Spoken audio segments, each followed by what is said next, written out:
Selamat siang Ibu. Waalaikumsalam warahmatullahi wabarakatuh. Selamat siang juga Bu Nus. Ya, begini Bu, terkait dengan tugas saya sebagai CGP, yaitu pada demonstrasi kontekstual modul 3.1 tentang pengambilan keputusan berbasis nilai-nilai kebajikan sebagai pemimpin. Apakah Ibu bisa meluangkan waktu sebentar untuk wawancara terkait dengan hal tersebut? Oh, bisa sekali, monggo dengan senang hati. Ya, terima kasih Bu. Baik, kita mulai Bu ya dengan pertanyaan yang pertama. Selama ini bagaimana Anda dapat mengidentifikasi kasus-kasus yang merupakan dilema etika atau bujukan moral? Selama ini ketika saya memimpin di sekolah ini selama kurang lebih 3 tahun, itu banyak beberapa permasalahan tentunya itu di peserta didik. Pasti ada lah kendala-kendala terutama pada anak. Biasanya itu anak itu spontanitas permasalahan tersebut. Jadi ketika ada permasalahan tersebut, kita sebagai pemimpin juga dengan guru-guru kita harus langsung sigap menyelesaikan permasalahan anak, terutama anak yang kecil di kelas 1 dan 2. Baik, lanjut ke pertanyaan yang kedua. Selama ini bagaimana Anda menjalankan pengambilan keputusan di sekolah Anda, terutama untuk kasus-kasus di mana ada dua kepentingan yang sama-sama benar atau sama-sama mengandung nilai-nilai kebajikan?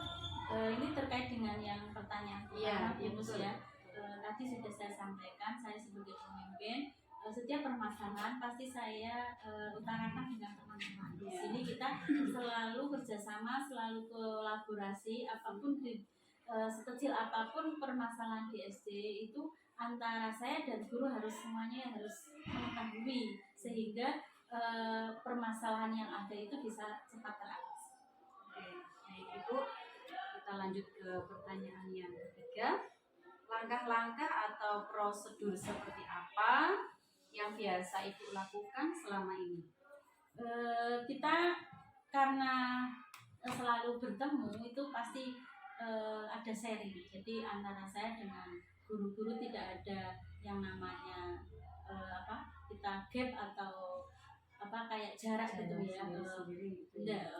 Karena kita selalu kerjasama, kita juga selalu bareng. Jadi ketika kita bertemu gitu kita sharing. Jadi tidak hanya kita utarakan ketika kita hanya di rapat, di musyawarah itu enggak, tapi setiap hari apa sih permasalahan yang ada itu kadang sudah disampaikan oleh Bapak atau Ibu guru, Bu ini ada permasalahan anak seperti ini, makanya saya harus merespon sehingga nanti kita bareng-bareng. Jadi yang namanya satu permasalahan di kelas K1 itu tidak hanya yang memberikan solusi itu hanya saya dan guru kelas 1, namun kita harus berkolaborasi dengan guru yang lain. Jadi kita libatkan semuanya, kita kerjasama bareng-bareng untuk mengambil suatu keputusan.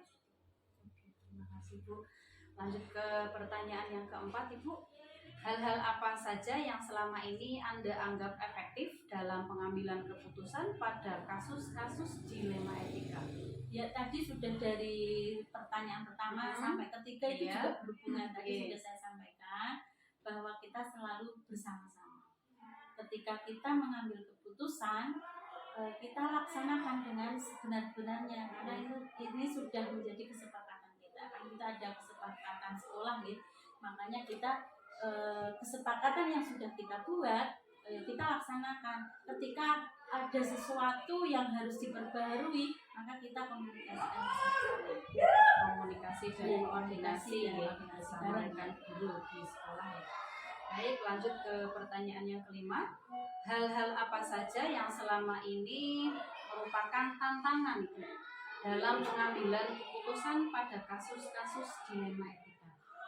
Ketika ada suatu permasalahan, contohnya kemarin saja yang terbaru ini anak-anak itu pernah mengambil grandband tanpa sepengetahuan dengan kita ya sebagai guru. Ada guru yang namanya dekat, sehingga keputusan apa yang harus kita lakukan kita bekerja sama tidak hanya di sekolah saja, namun kita melibatkan komite sekolah juga wali murid, kemudian tokoh masyarakat juga harus dilibatkan di sini karena tokoh masyarakat itu juga berpengaruh pada sekolah kita, apalagi sekolah kita itu dekat dengan tokoh masyarakat tersebut. Kita harus bekerja sama dengan baik dengan tokoh masyarakat sehingga apa yang sudah tadi menjadikan permasalahan tersebut kita tidak langsung mendastis anak ini begini, anak ini salah. Ternyata memang ada suatu permasalahan itu sebenarnya kalau ada permasalahan berarti ada sesuatu yang membuat itu terjadi bagaimana, sehingga kita belajari bersama-sama masalahnya itu kenapa sehingga anak melakukan seperti ini, kita langsung ambil tindakan seperti ini. Katakanlah tadi saya mengundang komite juga tokoh masyarakat, saya kumpulkan dan anak-anak yang menjadikan pelaku tersebut seperti tadi yang mengambil drum band itu ya tidak tanpa sepengetahuan kami, sehingga ternyata permasalahan sudah jelas bahwa anak-anak itu memang berkeinginan karena dia itu punya potensi dan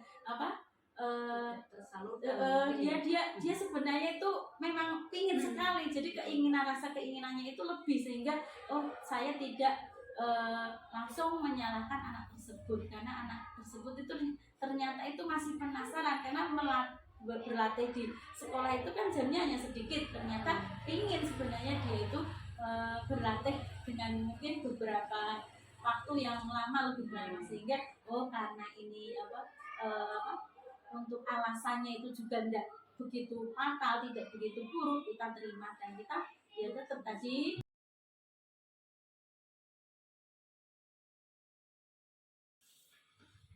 Assalamualaikum Bu. Waalaikumsalam. Ya, bagaimana kabarnya? Alhamdulillah baik. Ada yang bisa saya bantu? Iya Bu, jadi begini, terkait dengan tugas saya sebagai CGP, yaitu pada tugas demonstrasi kontekstual modul 3.1 tentang pengambilan keputusan berbasis nilai-nilai kebajikan sebagai pemimpin. Nah, di sini apakah Ibu bisa meluangkan waktu untuk wawancara terkait dengan hal tersebut? Bisa, silakan. Terima kasih Ibu. Kita mulai dari pertanyaan yang pertama Bu ya. Selama ini bagaimana Anda dapat mengidentifikasi kasus-kasus yang merupakan dilema etika atau rujukan moral? Saya melihat dari sudut pandang moral dan hukum. Apabila kasus tersebut melanggar hukum, maka sudah tentu benar lawan salah. Namun jika masih dikatakan benar lawan benar, masalah tersebut adalah dilema etika. Oke, terima kasih Bu. Kita lanjut ke pertanyaan yang kedua. Selama ini bagaimana Anda menjalankan pengambilan keputusan di sekolah Anda, terutama untuk kasus-kasus di mana ada dua kepentingan yang sama-sama benar atau sama-sama mengandung nilai kebajikan? Selama ini saya melakukan identifikasi kasus dari berbagai sudut pandang, kemudian menimbang secara matang mana yang paling benar dan keputusan tersebut menguntungkan banyak orang. Tidak ada yang dirugikan. Oke. Lanjut ke pertanyaan yang ketiga. Langkah-langkah atau prosedur seperti apa yang biasa Anda lakukan selama ini? Langkah-langkah yang biasa dilakukan yaitu yang pertama menentukan penyebab permasalahan, yang kedua menentukan siapa yang terlibat, ketiga menanyakan kepada orang-orang terdekatnya, keempat berdiskusi dengan warga sekolah, dan yang kelima membuat beberapa solusi keputusan, yang keenam menimbang lagi dari berbagai sudut pandang sebelum memutuskan atau mengambil solusi. Baik, terima kasih Bu. Lanjut ke pertanyaan yang keempat. Hal-hal apa saja yang selama ini Anda anggap efektif dalam pengambilan keputusan pada kasus-kasus dilema etika? Saya melakukan analisis kasus, kemudian menentukan solusinya, menyesuaikan dengan peraturan dan norma yang berlaku, serta mengedepankan kepentingan umum atau solusi tersebut bermanfaat bagi banyak orang dan baik secara jangka panjang. Oke. Kita lanjut ke pertanyaan yang kelima. Hal-hal apa saja yang selama ini merupakan tantangan dalam pengambilan keputusan pada kasus-kasus dilema etika? Tantangan dalam mengambil keputusan adalah mencari keputusan yang terbaik karena keduanya merupakan masalah yang sama-sama benar. Dalam mengambil keputusan harus menguntungkan kedua belah pihak dan tidak merugikan salah satunya. Oke, terima kasih Bu. Lanjut pada pertanyaan yang keenam. Apakah Anda memiliki sebuah tata kala atau jadwal tertentu dalam sebuah penyelesaian kasus dilema etika? Apakah Anda langsung menyelesaikan di tempat pada saat itu juga, atau memiliki sebuah jadwal untuk menyelesaikannya?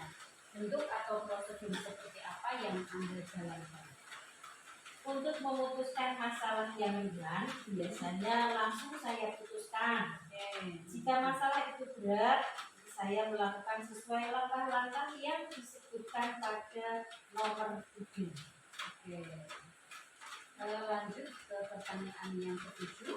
Adakah seseorang atau faktor-faktor apa yang selama ini mempermudah atau membantu Anda dalam pengambilan keputusan dalam kasus-kasus dilema etika? Dalam mengambil keputusan, saya selalu mengajak warga sekolah, stakeholder, wali murid, atau orang-orang yang mempunyai kedekatan personal dengan orang-orang yang mengalami permasalahan. Jadi banyak yang membantu dalam mencari alternatif solusi. Oke. Baik, ini pertanyaan yang terakhir Ibu. Dari semua hal yang telah Ibu sampaikan, kira-kira pembelajaran apa yang dapat Anda petik dari pengalaman Anda dalam mengambil keputusan dilema etika? Pelajaran yang dapat diambil adalah saya lebih bijaksana dalam menganalisis sebuah permasalahan untuk dijadikan pertimbangan menentukan solusi yang tepat dan terbaik. Oke, baiklah Ibu, terima kasih atas waktunya. Sudah diluangkan kepada saya dan mohon izin kembali bertugas Ibu. Mudah-mudahan kita bisa berjumpa di lain waktu. Sekali lagi saya ucapkan terima kasih. Wassalamualaikum warahmatullahi wabarakatuh. Waalaikumsalam warahmatullahi wabarakatuh. Terima kasih Bu.